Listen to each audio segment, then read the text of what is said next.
उम्र को अगर हराना है तो शौक जिंदा रखिए, घुटने चले या ना चले, मन उड़ता परिंदा रखिए। हाँ गाइस, आज लेकर आई हूँ मैं आपके सामने एक ऐसी ही कहानी जिन्होंने अपनी सफलता के झंडे उस उम्र में गाढ़े जिस उम्र में लोग रिटायर होकर घर पर आराम कर रहे होते हैं। हाँ दोस्तों, शायद आप समझ गए होंगे, और अगर नहीं तो मैं आपको बताती हूँ कि मैं बात कर रही हूँ KFC के फाउंडर कर्नल हार्लैंड सैंडर्स की। KFC ये नाम तो जरूर सुना होगा, क्योंकि इस नाम को अब किसी पहचान की जरूरत नहीं है। कोई इंसान अपने जीवन में कितनी बार हार सकता है, सोच सकते हैं आप? और सबसे बड़ी बात, कितनी बार हार को वो सहन कर सकता है? 1 बार, 10 बार, 100 बार? नहीं, इससे भी कहीं ज्यादा इन्होंने हार को झेला है। चलिए उनकी कहानी शुरू से बताती हूँ। दोस्तों, हार्लैंड सैंडर्स का जन्म 1890 में अमेरिका के इंडियाना प्रांत में हुआ था। इनका परिवार बेहद गरीब था और इनके पिता एक कसाई का काम करते थे। हार्लैंड अपने भाई बहनों में सबसे बड़े थे।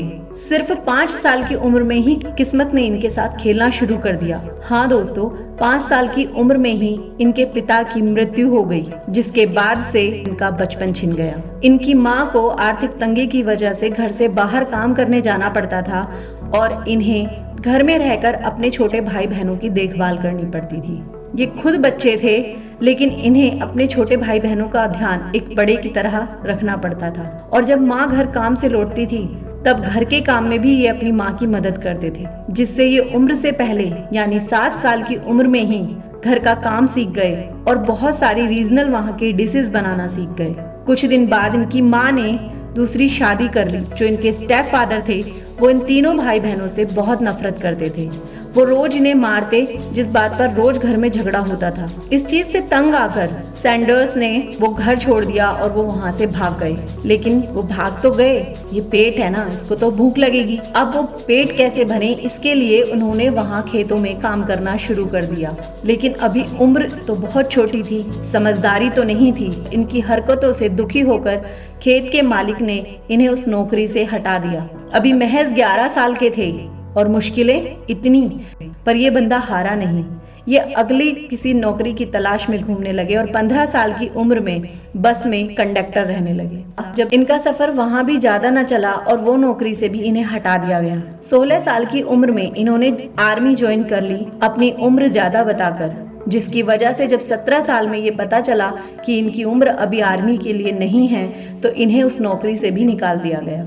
इसके बाद रेलवे में इनकी नौकरी फायरमैन के रूप में लगी। 18 साल की उम्र में ही इन्हें एक लड़की से प्यार हो गया और 19 साल की उम्र में इन्होंने उससे शादी कर ली, जिसके बाद इन्हें 3 बच्चे, 2 बेटी और 1 बेटा थे। अब लग रहा होगा ना कि शायद इनकी लाइफ अब सेट होने लगी, शायद इन्हें भी लग रहा होगा।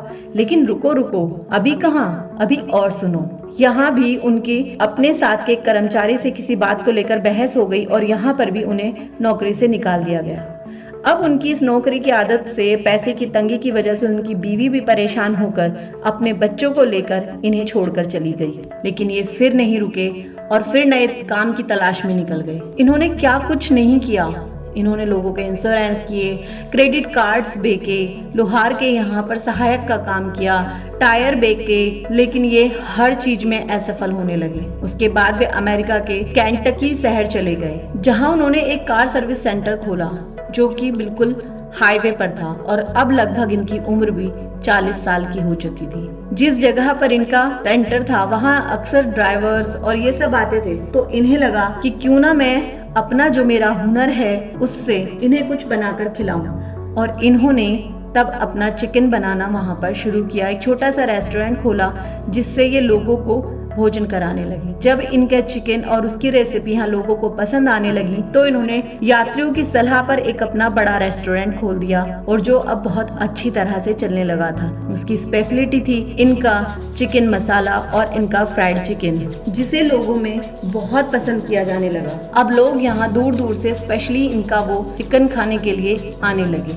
वहीं पर जब केंटकी के गवर्नर ने एक बार इनके चिकन को खाया तो उसे वो बहुत पसंद आया और उस वक्त उसने इनसे खुश होकर इन्हें कर्नल की उपाधि दे दी। अब इनका नाम कर्नल हार्लैंड सैंडर्स हो गया। लेकिन अभी कुछ सही नहीं हुआ था, अभी किस्मत थी जो खेल रही है। जिस हाईवे पर उनका रेस्टोरेंट था उसी हाईवे को बंद करके दूसरी तरफ से एक हाईवे निकाल दिया गया, जिससे कि वहां पर अब यात्रीगण कम हो गए और अब इनका रेस्टोरेंट और सर्विस सेंटर लॉस में जाने लगा, क्योंकि अब वहां कोई नहीं आता था। वो इतना लॉस में चला गया कि अब ये उसका घाटा झेलने की हालत में नहीं थे और उसे वो बंद करना पड़ा। जब ये उस रेस्टोरेंट में काम कर रहे थे तब इन्होंने बहुत तरह के अपने चिकन और उस मसाले के साथ एक्सपेरिमेंट किए थे, जो अब केवल उनके साथ था। अब तक उनकी उम्र भी लगभग 62 साल की हो चुकी थी। अब इनके मन थक चुका था, इनकी हिम्मत टूट गई थी और अब इनका मन करने लगा कि अब वो सुसाइड कर लें। लेकिन देखिए ना इनकी किस्मत, ये सुसाइड करने चले तो ये उसमें भी फेल हो गए। साला जिंदगी ने मरने भी नहीं दिया इनको। वो इतने थक चुके थे। एक दिन ये ऐसे ही पेड़ के नीचे बैठे हुए अपने बारे में कुछ लिख रहे थे, तभी इनके मन में ख्याल आया कि यार अभी तो बहुत कुछ करना बाकी है। उसे छोड़ो जो हो चुका है, अब हम उसे पकड़ेंगे जो अभी बचा है। और अब ये वहां से उठे, जो मसाला था उसे लिया और उस रेसिपी को लेकर एक कुकर लेकर अपनी पुरानी गाड़ी में बैठकर निकल गए। ये गली गली जितने भी रेस्टोरेंट मिलते उन सब में घूमते और अपनी उस रेसिपी को बेचने लगे, लेकिन कोई भी इनकी रेसिपी को खरीदने के लिए तैयार नहीं था। सोचिए ना, जिस उम्र में रिटायर होकर लोग अपने घर आकर बैठ जाते हैं, आराम करते हैं, उस उम्र में ये बंदा अपनी रेसिपी लेकर जगह जगह घूम रहा था। लगभग 600 स्टेट्स का दौरा किया था इन्होंने अपनी रेसिपी बेचने के लिए और 1008 रेस्टोरेंट्स के लोग इन्हें मना कर चुके थे इनकी रेसिपी के लिए।